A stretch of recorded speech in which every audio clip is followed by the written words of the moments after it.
her. Not her.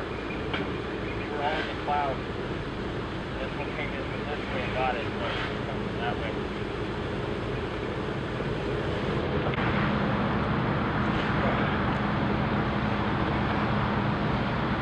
Well, there's another fish from the spot. It's not the big girl. This one actually stole it from her. I'm going to go over the rig and the bait in a moment and I'll tell you what happened there. A quality fish no matter what. But it's not her. So close yet again. I'm going to get this fish back and then we'll go over the details. Okay, so a quick rig talk. I wanted to go back to something similar to the last time I actually hooked the big girl. At that point I was using a long fluorocarbon lead straight through and just a single piece of maize. Well, this time I didn't have any maize prepared. We used it all in our last session out. And you know, the water's crystal clear, so I went with a really long, like 20 inches of 17-pound test P line, just attached to a swivel to my Witchwood DPF line. Right below the swivel I have two small split shots, just as I've been using. But down at the business end, what I've gone with, I got a little Albright knot tied to a tiny piece of stripped back ESP strip tease braid. Gone through to a hair in a size 8 Universal Perfection Monster Carp tackle hook, and 2 tiger nuts. These are actually the Monster Carp tiger nuts. You know, it's the cold weather, so I know that they're going to be onto these. And when we came up on them, the water's crystal clear. They're staying in a very tight group. So I threw out a few of the small tigers. Remember earlier in the season, I had mentioned that I had a little jar of tiny, tiny tiger nuts. So I just threw a few, maybe 20 or 30 of these out into a kind of the middle, up on a flat, so that if they spooked around, they would come around on that bait. I also threw a little bit of corn, a little bit of chickpeas, and you know, we've got Andrew here today, so he's also helped when they've cleaned all that up, because the main group gets on it and feeding. He's throwing a slingshot out there to keep them interested. So I'm getting all these scents in the water and keeping the fish on them, and they have been feeding. He's had the slingshot some out, so they're definitely, you know, staying on the bait. As far as the big girl, however, she's been staying on the edge. And when I was right close to her, she was literally, I had to hide behind a tree, and she was right below me, and she just kept circling around because she caught the scent of the tiger nuts. Because she was moving longer passes at first, and then as I moved my bait around, trying to get it into an optimal spot that she would see it, she would make tighter circles. And at one point, she came right over and was mouthing the spot that my bait had just been on. So I knew she was onto the scent. The problem was, I was so close, even though I was behind the tree, and it's crystal clear, I'm sure she saw me because I could actually see her eyeball moving around. So I think she could see this and sense that it was in fact my hook bait. She's been onto me every time. So there's no doubt in my mind that she was onto this. Now, with them doing some road work up there, they're actually washing a lot of mud into this little pond, and it's making it almost impossible for me to see. But it's also making it hard for her to see. I saw her on the far bank, and I moved my position, put a cast over to her, and it was just her and that little one that had been staying together so far.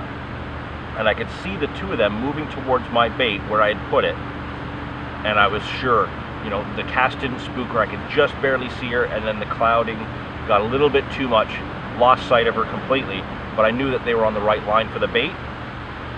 And then that one I just caught had come up from the other side, and I didn't even see that that fish had taken the bait. I actually saw the fish shaking its head, and I got a little bit worried maybe it ran into the line, so I tightened up the line a bit, and sure enough, it was hooked. So nothing against that fish. It was a beautiful fish, and I'm glad to have caught it, but it stole it from the big girl. So still got limited time for today, and I'm going to try and get back in there. You know, I've been close. She's definitely onto the tiger nut scent, so I'm going to put a few more of those out where we've been putting the corn and the chickpeas. Keep the group feeding, and maybe with any luck they'll keep that road work going enough to keep the cloud of the water going in, just maybe not so much that I can't see her, just enough for the water to be disguising my rig. maybe I got a good chance.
The big one.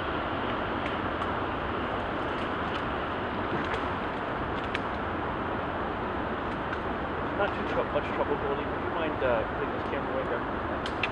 I left it right 10 feet behind.